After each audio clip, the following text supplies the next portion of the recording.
went on a date, like a daytime date, and I went to go see the new Doctor Strange multiverse movie.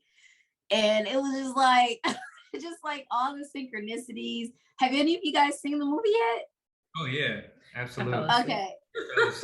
It was so good. And I was just like, it just seemed like all these synchronicities was happening back to back. The one thing I say I didn't like about the movie was you could tell where they also tried to demonize certain practices. Like they definitely tried to demonize witchcraft and even meditation, because when she was in her meditative state, they were using it like it was bad. And when it got to the scene where it was showing like her lair where she, had her little henchmen and stuff, and they were up on that tall, like the sacred geometry symbols that were there that they tried to tie in like it was this demonic, like completely bad experience. And I was like, oh wow, like they really took a dig at anything that appeared to be witchcraft. In the whole third eye thing, they made it a negative thing in the movie. Yeah, absolutely. I felt like somebody just Googled sacred geometry and just be like, okay, so that's what a Torah is. Let's go ahead and just wrap it around like the monsters that's in there, and let's try.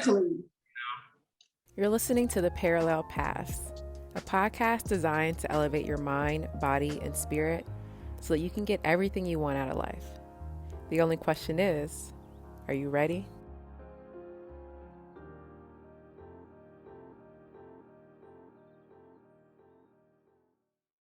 So we're talking about the third eye today. And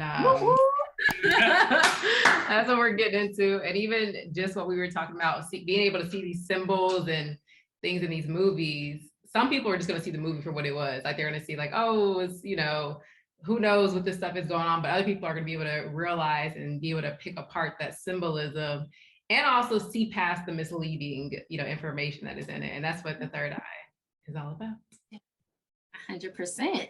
The third eye is going to continue our journey from the throat chakra, which was the element of sound. We talked about frequency and vibration last week. We talked about the neck being the gateway, coming from the lower chakras being more in your body to transitioning to the upper chakras. And so we're moving into the element of light.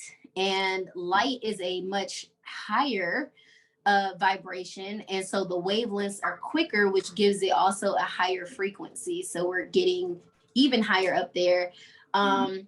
We leave the neck of the realm of the neck and go into the head. The Sanskrit term for this chakra is ajna, I believe is how it's pronounced, Ajna, and it means to know or to perceive. So some people will call it the brow chakra because it's the area right between the brows. Some will be more comfortable saying third eye.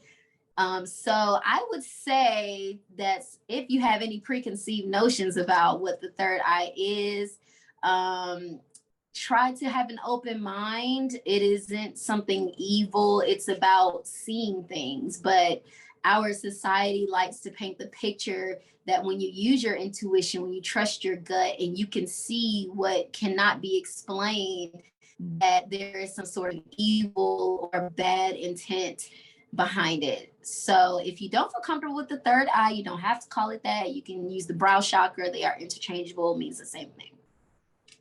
Yeah. And this is definitely my favorite chakra because I feel like this is the one that really separates people. Like this, like for people who can see truth versus those who can't, like this is that real separator. And I feel like this whole, everything that happened in 2020 really showed whose third eye was open and whose wasn't. Oof. Oh yeah. Sure. I was just gonna say a lot of the master teachers say instead of this being the third eye, it's actually your first eye. So on the spiritual level, you want to see in that first eye before you see externally with your two regular eyes. So just on some etymology, but when you're imagining, that image is coming in. So imagine image in. So for you being the projector, you need to imagine certain things before they'll show on the screen of reality. So this chakra is definitely important when it comes to that. Definitely. Yeah. A lot of the information that we knew about the third eye too has been very misleading. So we really have to kind of go back and figure out what is the actual terminology that we need to use when we're discussing the third eye. And then also some key components that we need to remember on how to activate it. What does it coincide with as far as with our behaviors? And then what we can do to make sure that we keep it activated or keep it open. I know that some people feel like this could be one of the most controversial chakras because apparently you're not supposed to have it open all the time.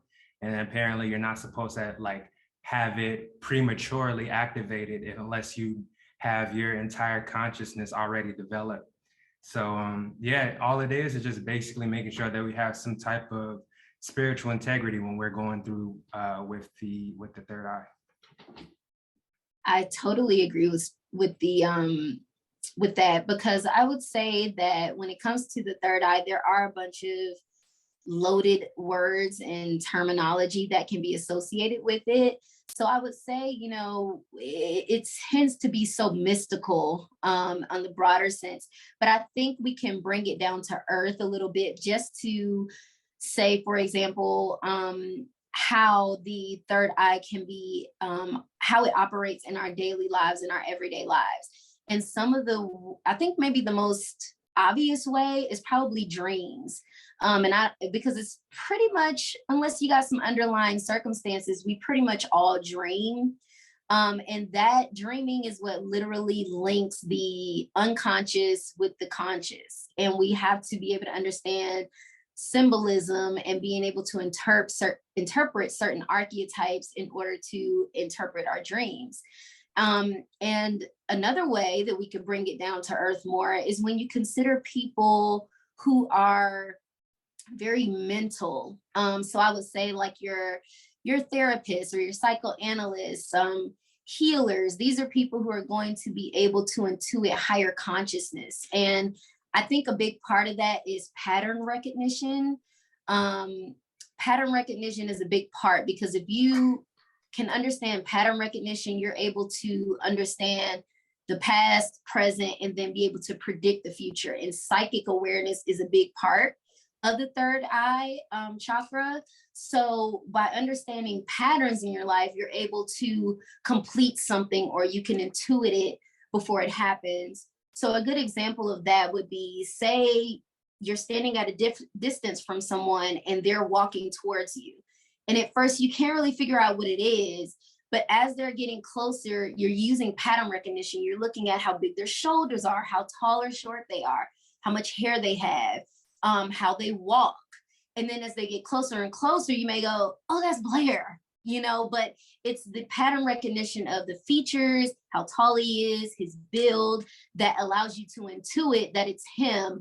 But the downside of that is if you're too stuck on pattern recognition, you stop allowing new information to come in, and you can seal the deal by putting that person in the box, you know? So it's like, you might see it's Blair, but did you notice his hair is longer or something has changed? And that's where you can get something done and you're staring at them, and it takes you to tell them you just dyed your hair, or you just like cut your eyebrows off or something. Like, if they're not noticing, it's because they have locked in this image of you, this pattern of you. And so they're not even taking in new information about you anymore. And I think that's where, as Enadea Judith, the author, she calls it, that's where illusion comes in. And illusion happens when we become fixated on frozen images that we have of people. And when we're not taking in new information anymore, and we're fixed here, now we're displaced from time. So where we've frozen this image in time, reality, what's real, is literally still happening. And so now you are in an illusion because time has gone on and you have still fixated this image. And we can see that in our relationships. This is where your third eye chakra is happening in your life. What is it about your spouse that you've maybe frozen in time, or your significant others, the people we're dating, and you can't see them for who they are today because you become obsessed with the illusion? Women, we do this a lot. We get very much caught up in the potential of what we want our guy to be versus what's actual in reality and what's happening right now. So those are some examples so that you can see that the third eye isn't as far-fetched and somewhere in the mystical realms that you can't experience today. I had a quick question about that. How close would you say a third eye or recognition of the third eye is connected to someone's true sense of intuition and just knowing things? Do you feel like that they connect, or do you think that they're a separate type of thing? Like what you said, as far as how people can believe that, well, you have potential because I see this potential. Is that something that I guess is a normality when it comes to only working towards your third eye, or only, you know, activating your third eye, or is there other components to it? I personally think that you can intuit it. I think the clairvoyance of it, but I would question, is the potential you're seeing based on pattern recognition, or is it just the fantasy of what you just want so bad? Mm-hmm. Because if we're make sure I'm saying it right, Vishuddha, or the Sanskrit term for the throat chakra, meant purification. So before you can even trust the seeing, we know that our truth and what we're speaking and how we're communicating and what we're resonating with, resonance being sound and vibration, is there truth to it? Because if it is, then by the time you are operating in your third eye, I think you'll be able to trust that what the potential you feel like you see in the person is based off of the pattern recognitions that you can, because again, based off pattern recognitions, you begin to know where you're going. You know, it's like if you have that friend who's always complaining about their significant other, and they do it so much to where you can pretty much tune out of the conversation, and you know what they're going to say, you know what they're going to do, but it's because of their pattern, the pattern that they have created. You know, so I do think we should be able to trust ourselves based off of patterns and cycles. And we are creatures of habit. So I think it is safe to be able to do that. But is it different from a fantasy that you may have created because your desire for them to be a certain way is so bad that your vision is not clear? And you talked a lot about the patterns and stuff. What do y'all think are some things that we and people can do to kind of overcome certain habits or patterns that may keep you trapped in a sense? I feel like that there's also, I mean, correct me if I'm wrong, Jerica, but I feel like sometimes the solution to one chakra is literally just looking at the polar opposite of it, in a sense, where it's, if you are on your third eye, you can just look down to the sacral, or you can look at the root, or something like that, where it's instead of as above, as below. Exactly. Right. Basically. So within that sense, if you do feel like you are kind of like in this airy type of mentality, or if you feel like you just hyperactivated your dream and illusion state, then you do need some type of grounding. But also with that grounding from the root, you need a sense of self. And in psychology, there's this term, well, a part of the brain called the reticular activating system. And basically it's like whenever your brain recognizes something and it recognizes it as significant, it'll keep recognizing that. So like, you know, you buy a red car and now all you see is red cars out there. Right. And if at any point you have a belief that the world is dangerous, now your brain is going to focus and tune into everything that confirms that belief. Right. So it's the same thing if any of the lower chakras, if you're not feeling safe, if you're you've had any type of sexual trauma, any type of conflict with your identity, that's how you're gonna perceive the world. You know. Right. Yeah. Right. It's like a hypochondriac that coughs. And of course, since they cough, that's just the proof they needed to prove that they're ill or something. Yeah. Like that was one before, reason why I knew I couldn't get it, because I already had a certain belief about it. So I'm like, even if it is harmless, if I get it, I'm gonna somaticize and manifest something wrong. Exactly. Yeah. If you ever ate a chicken sandwich in your life, if you ever ate a chicken sandwich in your life, you ain't got nothing to worry about. You pretty much already got the antibodies and stuff like that floating throughout your body to make sure. You know, we've lived through a lot worse than this boogeyman. If you had a chicken sandwich, I'm hollering right now. You know. So, oh man. That is so true. I think we create those attachments too, Blair, like to answer your question. I think that we can detach because a part of holding on to our illusions is like the more we invest into them, the harder it is to let go. And so I think we have to be willing to detach. And I think detachment is a key term you often hear related with the upper two chakras, is being able to release the need of somebody to only show up one way in your life and only having this one particular experience. So I think when we can detach from some of that, then it also makes us more unbiased in being able to see clearly because we don't have that attachment there. Yeah, it's just like what Marquise said, like it goes back to as above, so below. But like even what you said with the water aspect, with water, you can't be resistant to it. Like you just have to go with the flow. It just like it adjusts to its container or whatever it's put into. It's almost like this with the chakra, like you even like controlling the thoughts and stuff like that, like you get to choose in a sense of what you hold on to, and what's being repeated, what the frequency is of those thoughts or those actions are. So it goes back to what we've been saying on every chakra: more balance. More balance, 100%. Say what now? I said I actually had a question about lucid dreaming. I know that that's actually been a popular topic now. I feel like everyone now is just trying to find like a fast track to get straight to the lucid dream and, you know, taking every psilocybin known to man and things of that sort. But as far as like the core, the minutia of lucid dreaming, is there a specific guide to that? Is this just on a case-by-case scenario? And also, have you ever had experience with lucid dreaming? Well, to explain, if people don't know what lucid dreaming is, it's basically, and you guys can correct me, but being aware that you are dreaming, so you have a little bit more conscious control of what you're doing in the dream. Is that correct? Is that like being out of the body, but in the dream state?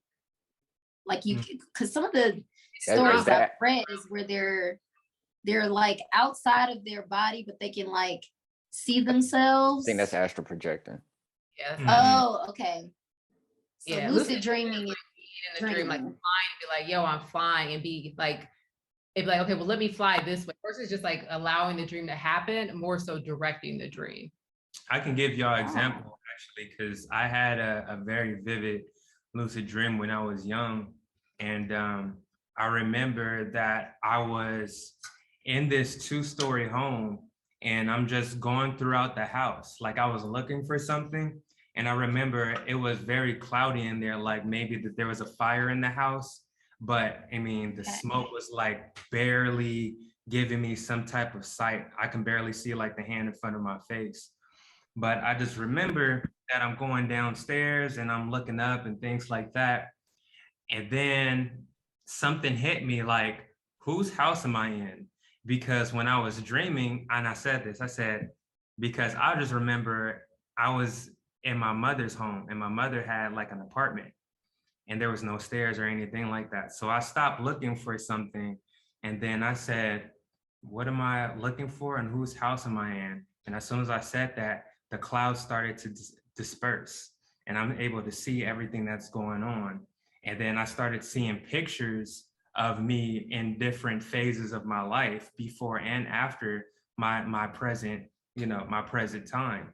So in my rational mind, I'm thinking, oh, like these are probably people that I'm related to, but they're not me, But it was an aspect of myself that was like, it kind of felt like the more that I was walking down the hallways and seeing these pictures, the more I was starting to ask myself these hard questions I've never asked myself on, like, did I ever see myself in sports? Did I ever see myself in this relationship?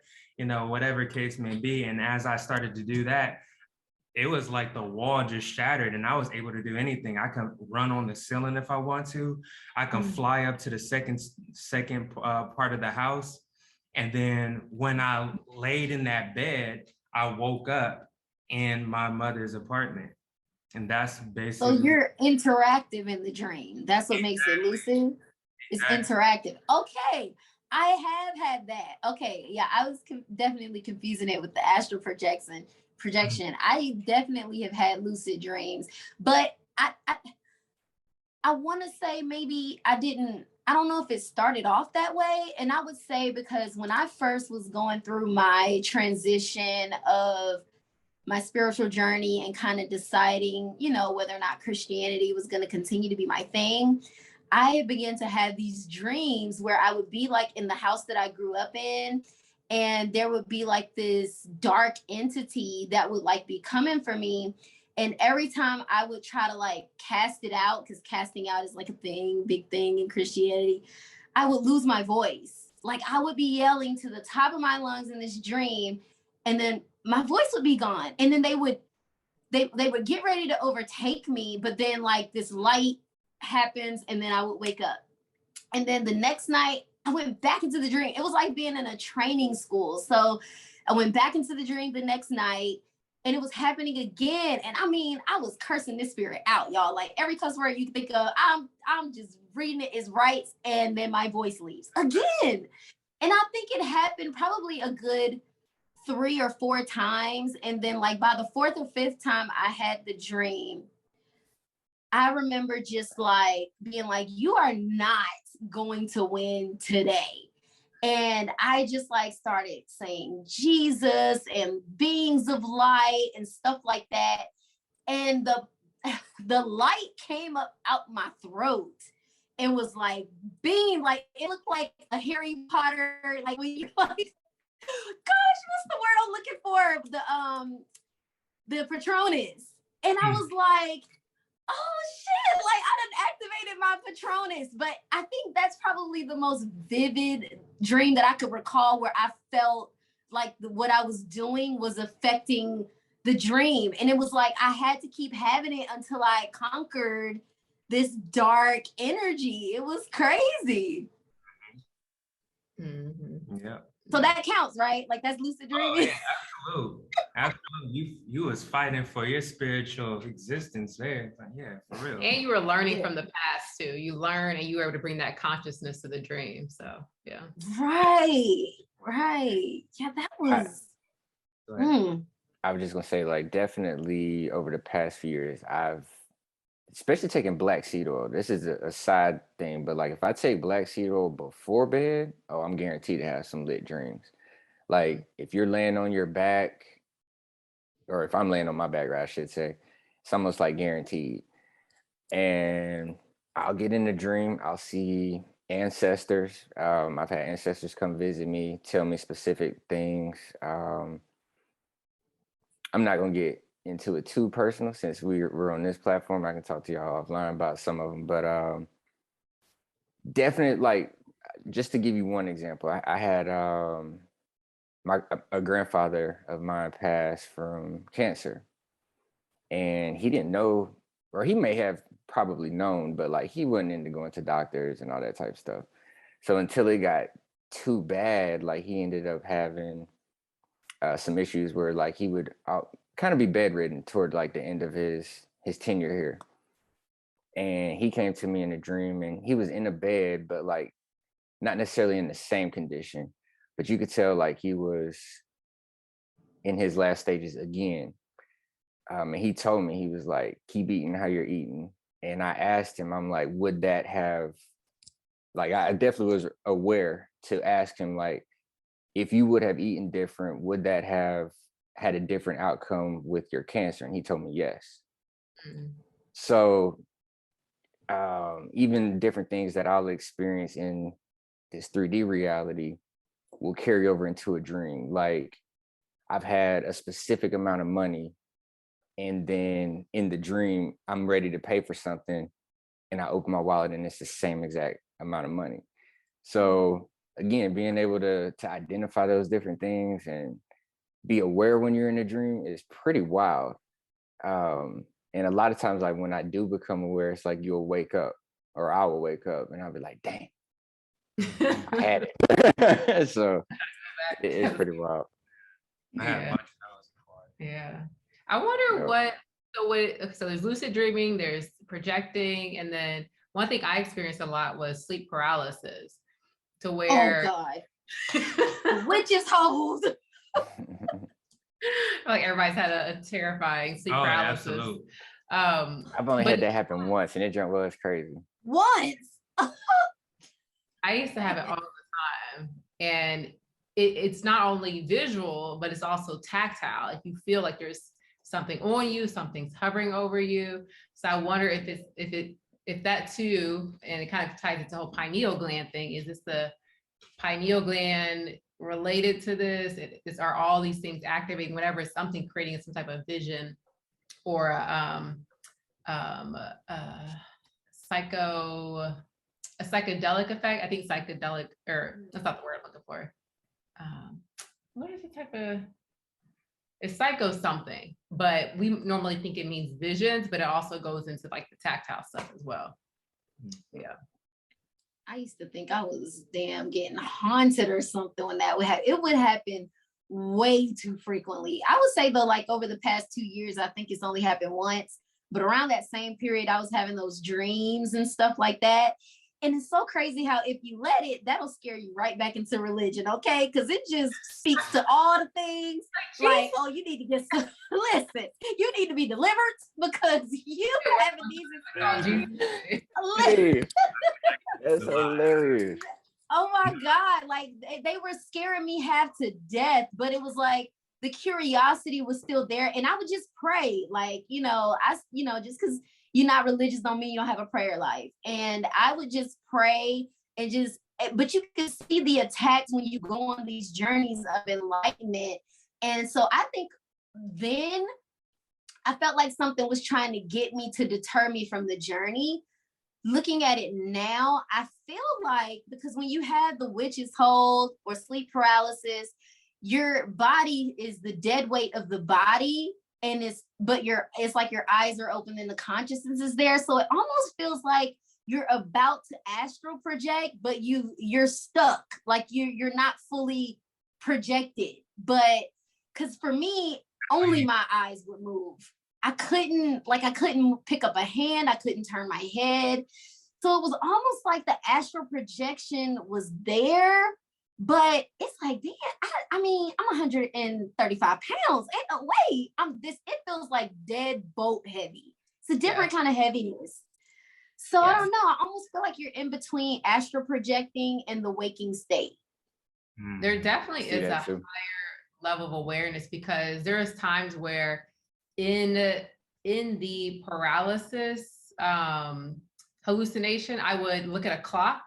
And then when I would finally wake up, it was that time. So it's like there's some higher level of like, I don't know, but it's well, they say it happens in the future before it happens here type deal. So maybe that's what you were seeing. You were seeing that time that you would wake up, and then when you return to your body, it was that time. Sleep paralysis was definitely one of my worst experiences. I had to master it. I mean, just feeling like you're just, for me, it was more of feeling held down to my bed. Yes. And it's like, I can feel the heat. I can feel the heat all around, like my face. Here over your face. like you could just feel heat. Guys, it's like the opposite of a dementor coming into the room. Everything turns dark. Man, my ears was like ringing like crazy. I'm just like, and y'all had different experiences than me. Mine, it felt like a 2-ton boulder was on top of me. Like, yeah, heavy. I didn't have the heat sensations and all that type of stuff, but it was just like I couldn't move any limb. I couldn't do nothing but like basically just maybe even blink my eyes, I guess, like look around, but could not move anything. And I'm like, yo, this is nuts. Could you hear yourself? Like, because I could speak to myself, like when I was praying. Yeah, it was like I could talk to myself, like, yo, this is crazy. And then it was like when I stopped resisting it, it just was gone. And it wasn't long, because that's one thing. Like if I see or encounter something that's like a dark energy or whatever, I'd be going head up with it straight in the dream.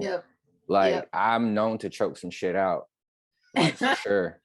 Or get that up out of here. So I think whenever, it's kind of like a metaphor for life, but like if it's something fearful or something that you're apprehensive about, just approach it head on. And that's the easiest way for it to leave.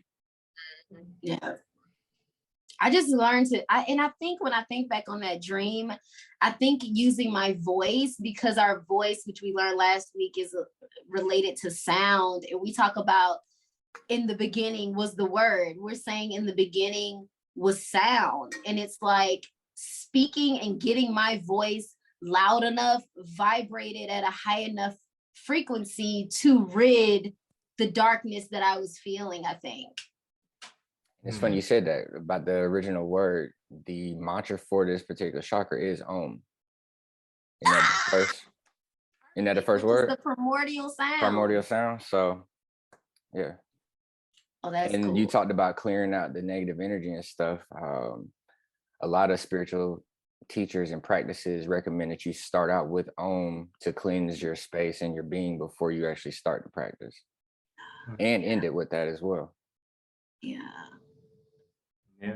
Oh, that's good. What's the tie with the pineal gland? Do you guys know anything about that with the third eye and the pineal gland? It's just another name for it. It's the same thing. It's the third eye. Yeah, I was gonna say, I think it's still like the seat of consciousness, but I do think saying the pineal gland is the scientific term because it's an actual real thing. But yeah, I think it serves the same, which is to enhance your intuition, which of course is why the pineal gland on a physical level is attacked the way it is with fluoride and things like that can calcify it and cause it to be blocked. And it's like a muscle, so if we're not using it, then it's very weak. And so we do have to be intentional about strengthening our pineal glands.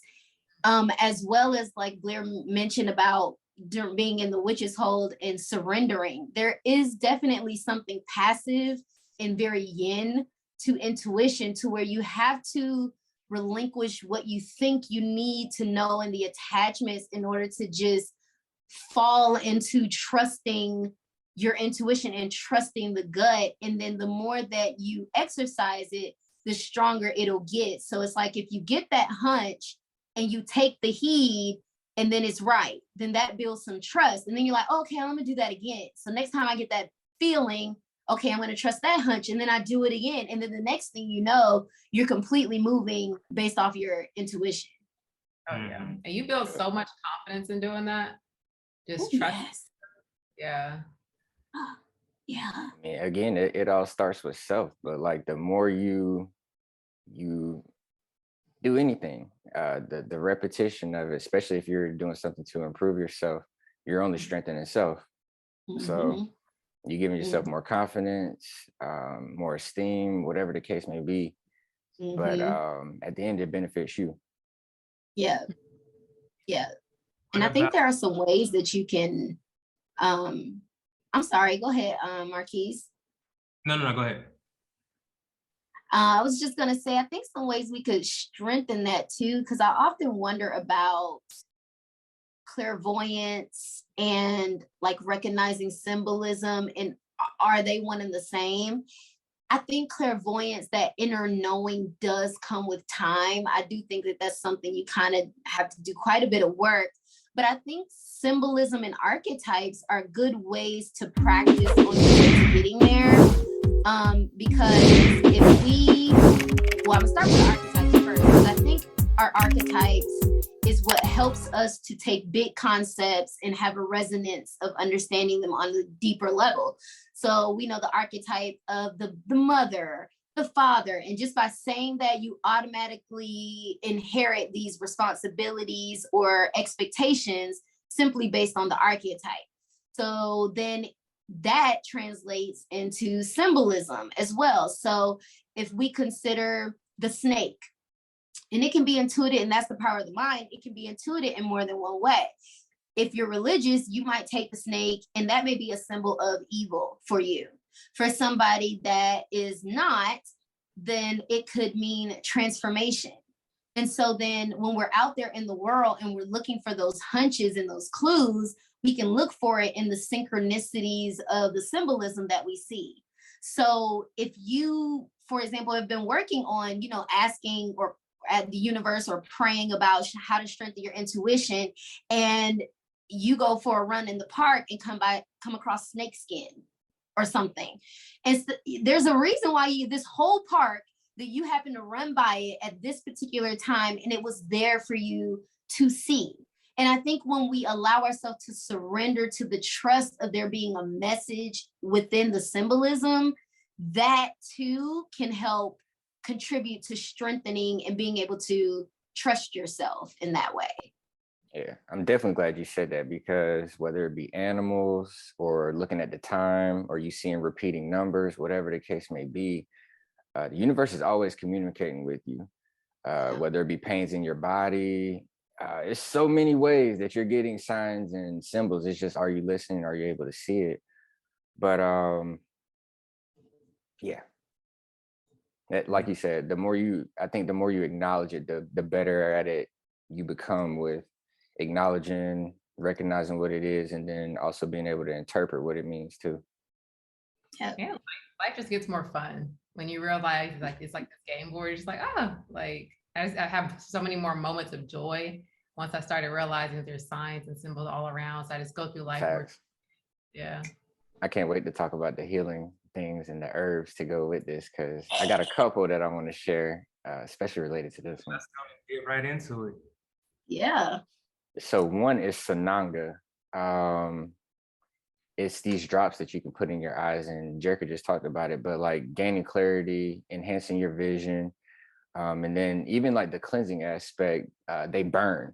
I remember the first time I was about to do them, had one of my homies that did it first. And so this is one thing too, why I say you have to question everything and experiment stuff on your own, because it's going to be different for everybody. So for him, he was like, man, it was like 1,000 ants stinging me in the eye at one time. So I'm thinking in my mind, I'm like, oh man, this is about to be crazy. But we on this path. Again, there is no fear. So let's do it. So he puts the drops in, but he misses my eye. And immediately, like soon as it touches your eye, it starts to burn. And so like my eye is closing, and I'm like, yo, open it and put in another drop because you missed. So then he gets the other eye. And you're supposed to do this for at least 21 days, just like with anything. We talked about breaking habits. I could answer my own question, but if you do something for 21 days, that's guaranteed to instill a habit. So if you're trying to undo something, do the opposite of that for 21 days. So with this healing practice or any other herb, I would also recommend doing 21 days before you really start to see a shift or some changes. But we only had enough for maybe like a 10-day span. So I was like, all right, well, we'll at least do the 10 days. And so in that time, the cleansing aspect and how, I guess, bad it was perceived to have burned is really a short experience, but like it almost forces you into a meditative state. And I talked about the surrendering aspect of it earlier. It's literally like fire is on your eyes and kind of just burning away the impurities in a sense. And then once you come back, you've cried it out because your eyes have been burning and stuff, and you just feel lighter. It seemed like with each experience. So that's one. That one was called Sananga. I know you can find it on Etsy. They got a bunch of different people who have it. With anything when it comes to herbs, try to find the highest quality. Look at reviews, different things of that nature. And then the other is Harataki. I actually learned about this from his name will come back to me, but he has a channel on YouTube. Damn, why am I forgetting his name? Let's just say a master teacher.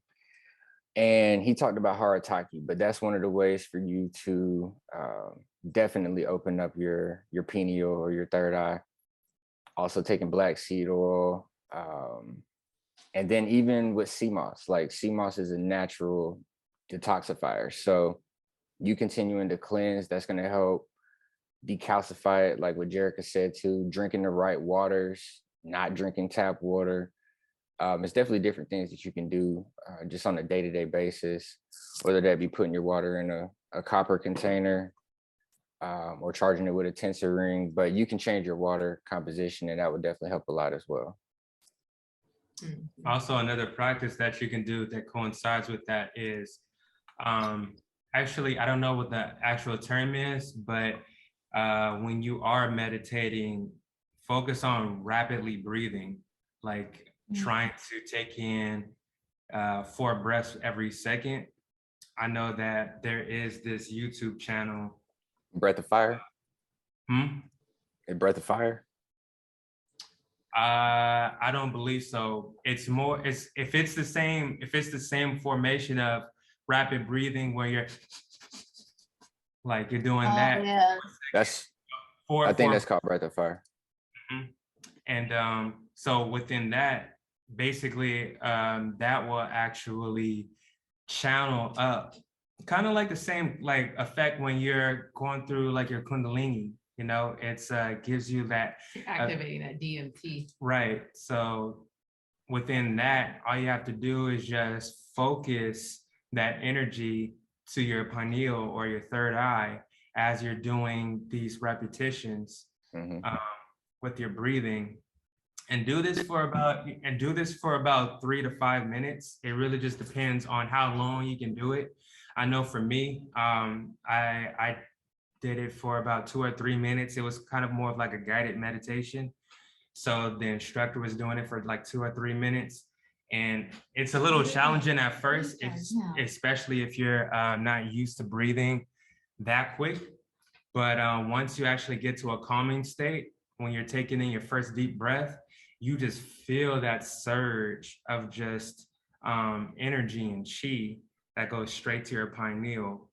And to the point where it's kind of like you're not even conscious about just the normal functions of your body.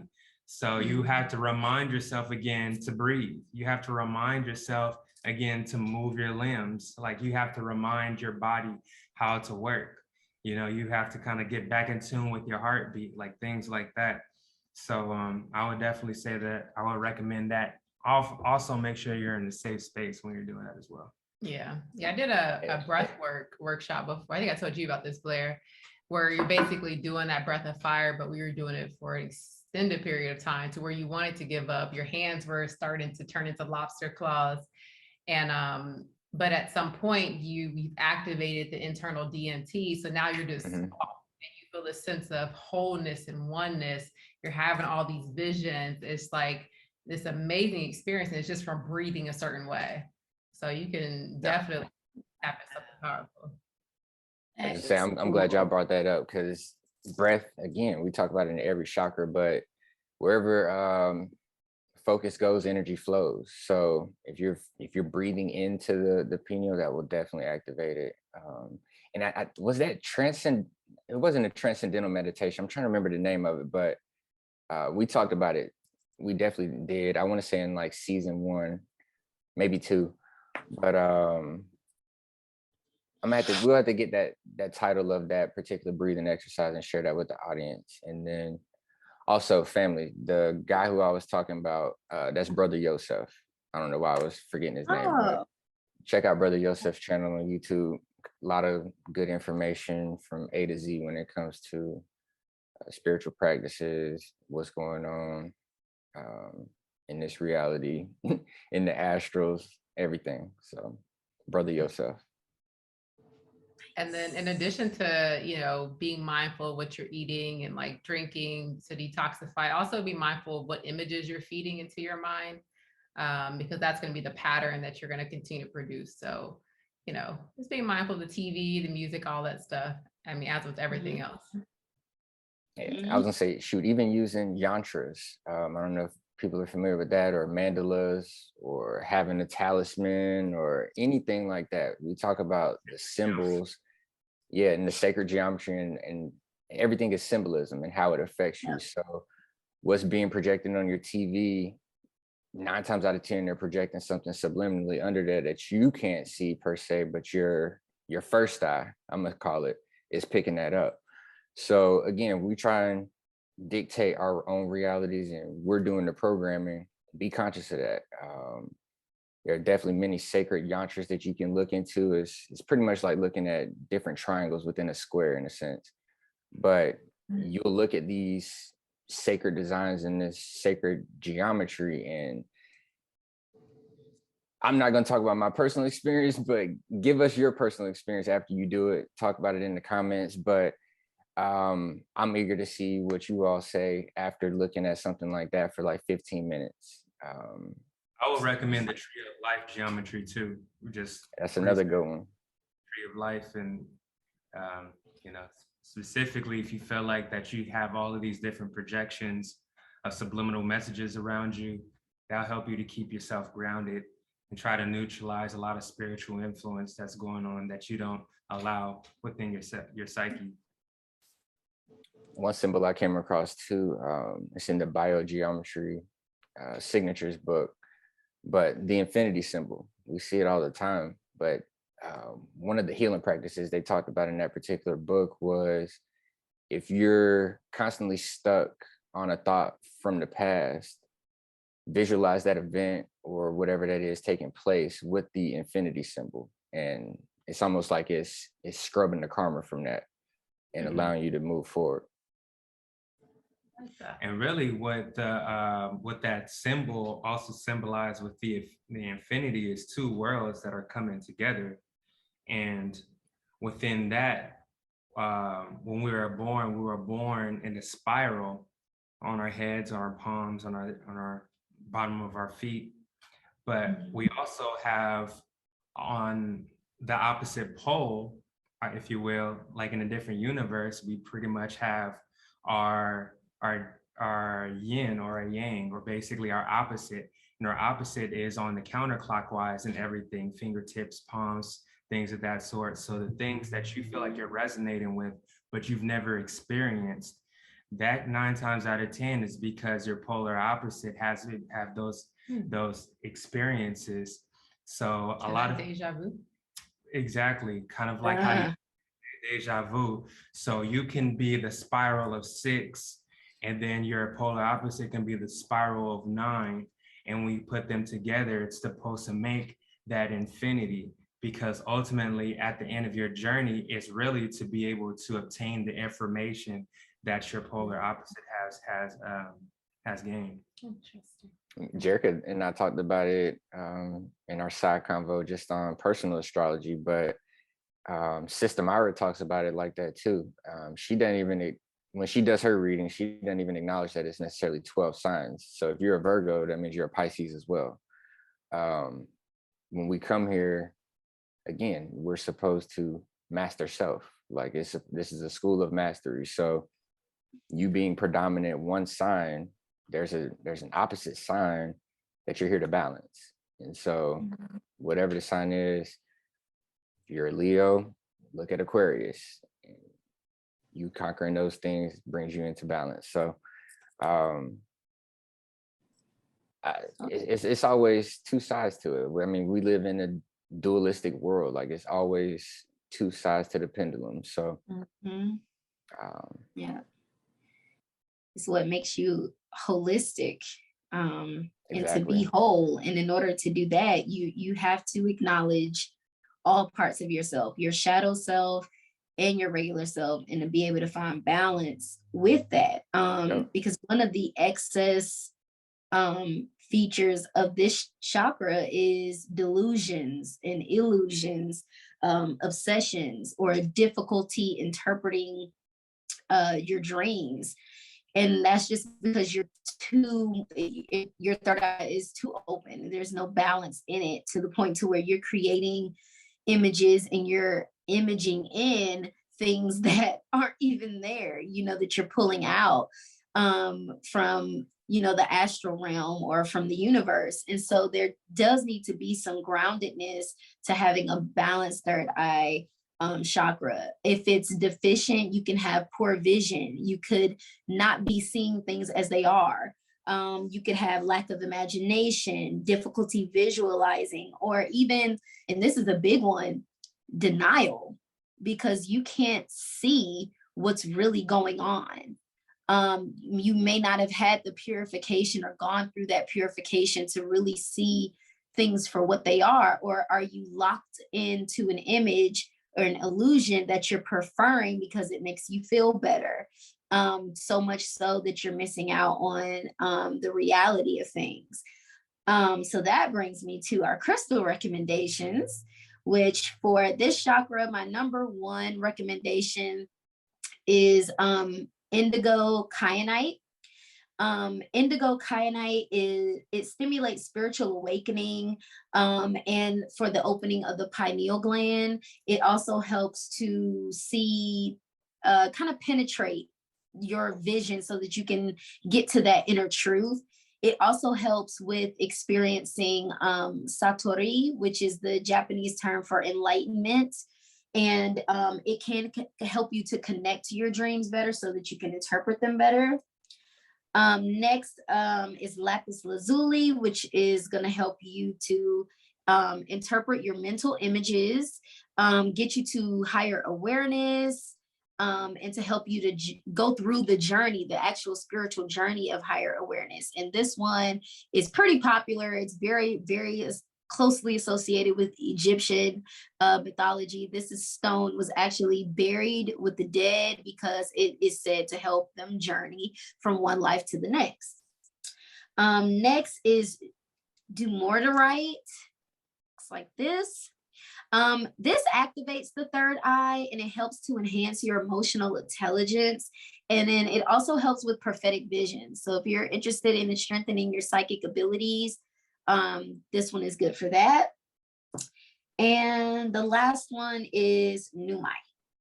And this one, it might just look black on the screen, but it has like speckles of, it looks like speckles of glitter in it.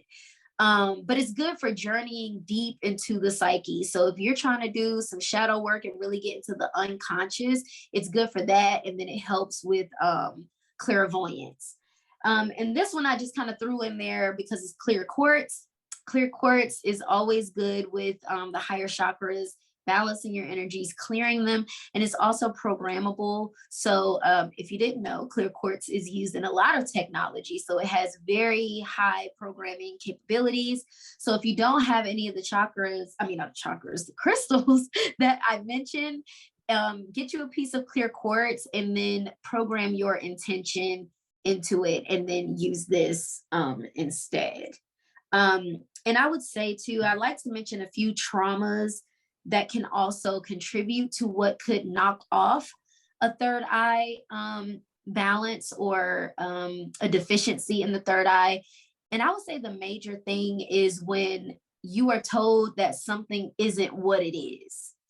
So if you grew up in a household and you see something like, say, for example, you grew up with a drunken parent, and instead of the family acknowledging the parent being drunk for what it is, you're being told, oh, they're just tired. Oh, they just been working so hard, or oh, they're just overwhelmed and things like that. Saying things like that is lying. So you're being told essentially that what you're intuiting, what you're seeing, you're being told that's not what you're seeing. And when that's done multiple times, you will begin to doubt your intuition. So that's something to think about. It's something to consider if you've been on the victim end of that, or if you've been the perpetrator of that. And so you don't want to do things like that, because it invalidates and it hurts you strengthening your intuition and your clairvoyance. Awesome. And there's also apps out there. I know a few years ago I had downloaded an app to strengthen your clairvoyance abilities. I can't remember the name of it, but if I can find it, I'll put it in the description. But there are some apps out there that can, I think Billy Carson had recommended it. But there's some apps to train your clairvoyance, or just doing activities like we do with like guessing numbers and stuff like that. Yeah. Or working with tarot.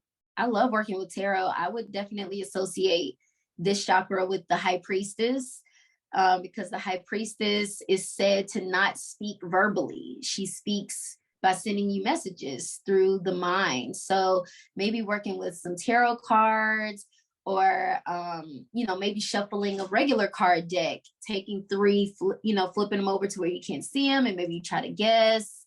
Things like that, I think, can help strengthen too. And of course, I think we already said, but meditation. And if you can sit there while you're meditating, it's almost like you're peering deep in front of you, and you can kind of see, like, I normally see like an orb of light kind of changing in my third eye area.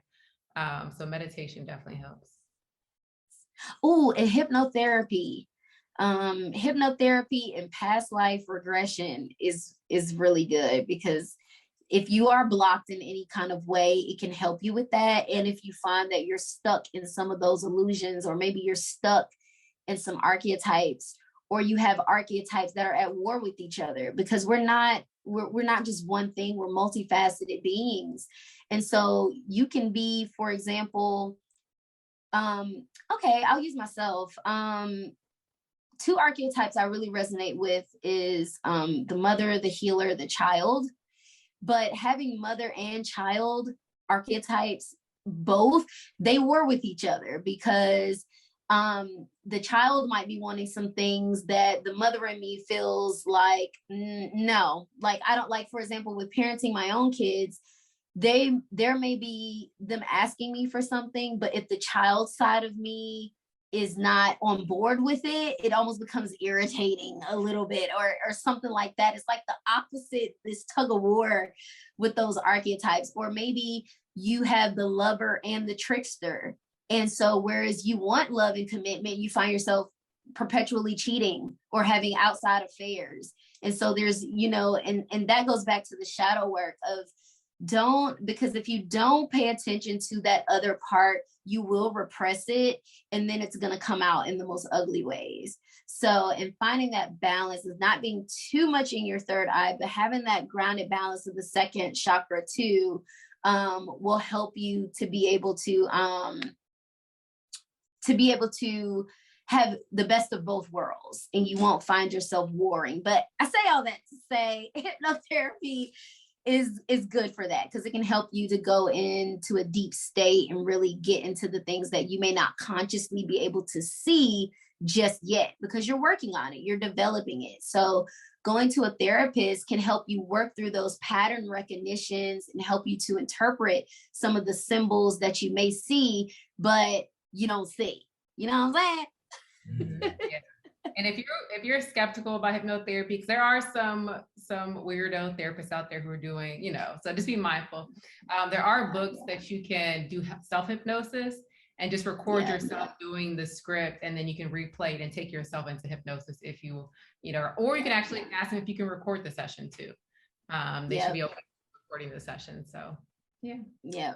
Well, thank you for joining us on this episode of the Parallel Paths podcast. As always, be sure to like, share, and subscribe.